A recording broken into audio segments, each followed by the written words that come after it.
వదిన గారు, శ్రీరామనవమి వస్తుంది కదండీ! పాపని ఇంటికి తీసుకెళ్దామని వచ్చాను. పాపని, అల్లన్ని ఇంటికి తీసుకెళ్ళమంటారా? ఆ?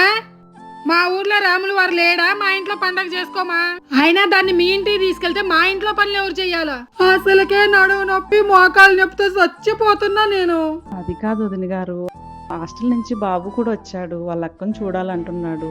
ఒకసారి తీసుకెళ్తే పండగకు కూడా ఉన్నట్టుంటదని. అంతగా చూడాలనుకుంటే వాడే వచ్చి చూస్తాడు. నువ్వు తీసుకెళ్లి చూపించేదేంది? అదేమన్నా బొమ్మనా? ఎందుకమ్మా అలా నోరేసుకుని అరుస్తావు? ఇష్టం ఉంటే పంపించి, లేకపోతే లేదు. ఎందుకు అరుస్తావు? బాగుందిరా.